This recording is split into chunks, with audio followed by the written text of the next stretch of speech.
Shalom, selamat pagi dan salam sejahtera bagi kita semua. Saudaraku, sebelum kita memulai aktivitas, marilah kita merenungkan firman Tuhan yang menjadi kekuatan bagi kita. Marilah kita berdoa. Terima kasih Tuhan untuk pagi yang baik yang Tuhan berikan kepada kami. Nafas kehidupan yang menjadi bagian kami pada hari ini adalah berkat Tuhan yang besar di dalam hidup kami. Untuk kami dimampukan menjalani kehidupan ini seperti yang Tuhan kehendaki. Tuhan, kami mau memulai segala aktivitas kami, kiranya kasih-Mu yang menyertai dan memberkati kami. Mampukan kami untuk melakukan semuanya seperti yang Tuhan kehendaki. Dan kami mau belajar di dalam firman Tuhan. Biarlah di dalam kasih-Mu, di dalam firman-Mu, kami dimampukan untuk melakukan yang terbaik di dalam kehidupan kami. Terima kasih Bapa, berfirmanlah Engkau, sebab kami telah siap mendengarkan. Kasih karunia dan damai sejahtera dari Allah Bapa Tuhan kita dan dari anaknya Tuhan Yesus Kristus menyertai saudara sekalian. Amin. Firman Tuhan untuk kita pada hari ini, Kamis 23 Juni 2022, tertulis dalam kitab Yesaya 60 ayat 10. Orang-orang asing akan membangun tembokmu, dan raja-raja mereka akan melayani engkau.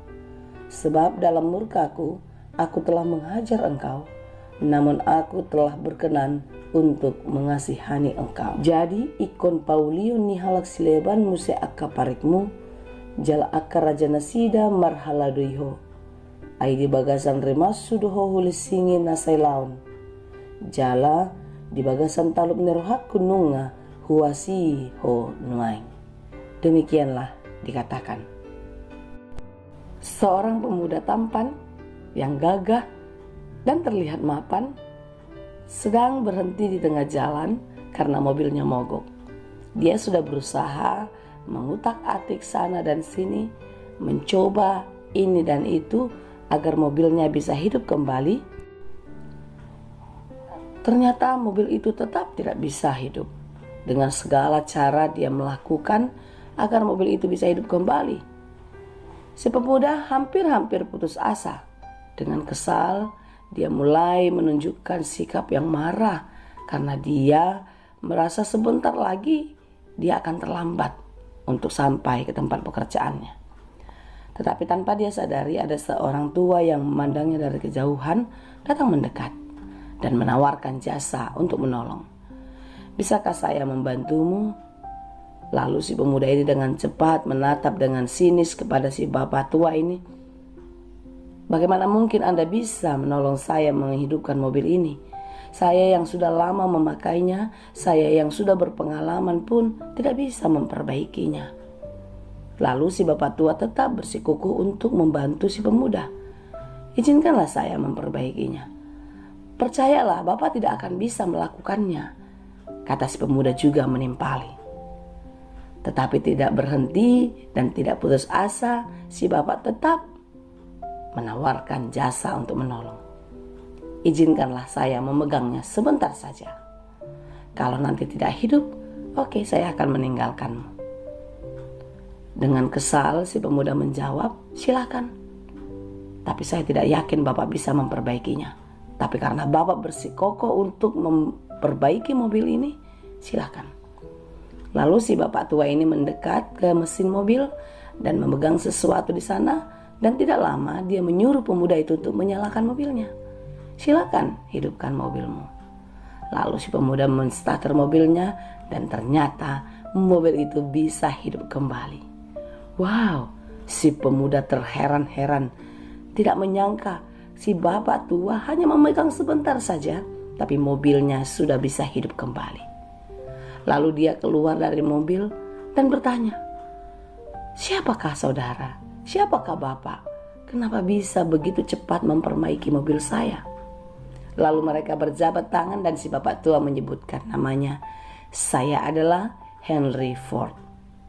Wow, ternyata si Bapak Henry Ford ini adalah pencipta mobil Ford yang dipakai oleh pemuda tersebut. Saudara yang dikasihi Tuhan, saudara dan saya, kita adalah ciptaan Tuhan. Segala sesuatu yang rusak, yang oleh karena kelalaian kita atau karena sesuatu hal yang ada di sekitar kita, kita mengalami banyak penderitaan, kita mengalami banyak kesulitan. Tuhan datang untuk memulihkan. Dia sanggup melakukan apapun untuk memulihkan kehidupan kita, memperbaiki kita lebih baik dari sebelumnya. Karena dialah yang menciptakan kita. Dia tahu penyebab kerusakan hidup kita. Dan dia tahu seperti apa dia akan memulihkannya. Saudara-saudara yang dikasihi Tuhan, renungan kita pada hari ini adalah ketika bangsa Israel keluar dari pembuangan Babel. Mereka harus menjalani kehidupannya seperti yang Tuhan kehendaki. Mereka harus memulihkan kehidupannya. Mereka harus membangun kembali kota, membangun bait suci yang sudah hancur porak-poranda ketika mereka meninggalkannya. Tentu di situasi yang hancur itu, seperti itulah kehancuran hati bangsa itu. Mereka harus dihukum karena dosa-dosanya. Mereka adalah kekasih Allah, tetapi bukan berarti mereka luput dari hukuman Allah ketika mereka melakukan dosa. Bangsa itu menjalani hukuman 70 tahun lamanya. Tetapi lihatlah bagaimana Allah memperbaiki, memulihkan kehidupan mereka. Allah memakai Raja Kores yang tidak percaya kepada Allah untuk menolong mereka. Dan ketika mereka tiba di Yerusalem, kekecewaan, kesedihan yang ada di dalam hati mereka pun Tuhan tahu. Dan Tuhan memberikan penghiburan. Tuhan memberikan janji kepada bangsa Israel bahwasanya Dia akan memulihkan. Banyak cara yang akan dilakukan oleh Tuhan. Renungan kita pada hari ini, apa yang dikatakan Allah kepada bangsa itu. Orang-orang asing akan membangun tembokmu dan raja-raja mereka akan melayani engkau. Lihatlah, apa yang tidak mungkin menurut kita, apa yang tidak mungkin menurut manusia, bisa dikerjakan Tuhan di dalam kehidupan kita. Allah memang menghukum bangsa itu.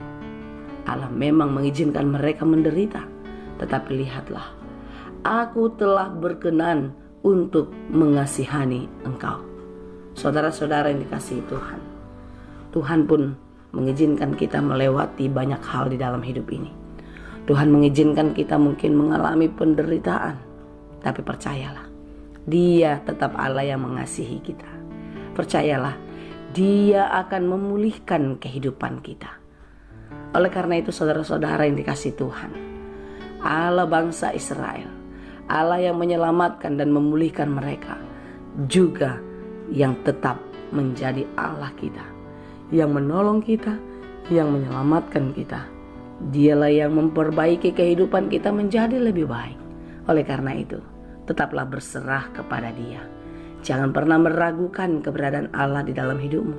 Jangan pernah meragukan kasih setia Tuhan di dalam kehidupanmu. Tetapi tetaplah setia dan percaya Dialah yang akan menolong kita. Karena Dia adalah yang menciptakan kita. Dia tahu apa yang sedang terjadi dalam hidup kita. Dia tahu apa yang sedang kita rasakan.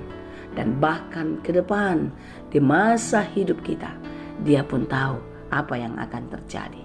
Percayalah, Tuhan sudah merancangkan yang baik dalam hidup kita.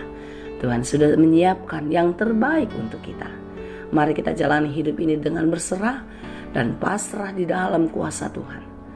Jangan mengandalkan kekuatan, jangan mengandalkan pengalaman, jangan mengandalkan kemampuanmu, tetapi tetaplah mengandalkan Tuhan.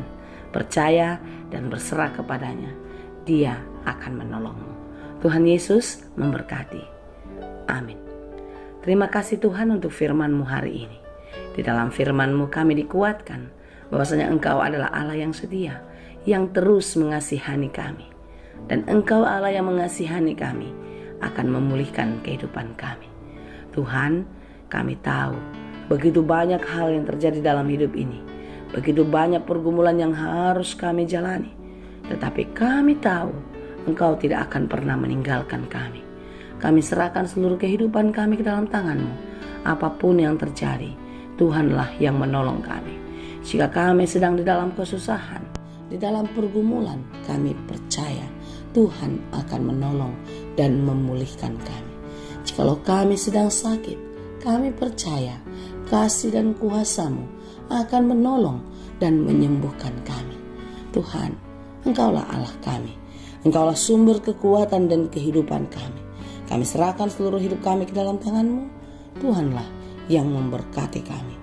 Hanya di dalam Yesus kami berdoa. Anugerah Tuhan kita Yesus Kristus, kasih karunia Allah Bapa dan persekutuan Roh Kudus, itulah kiranya yang menyertai dan memberi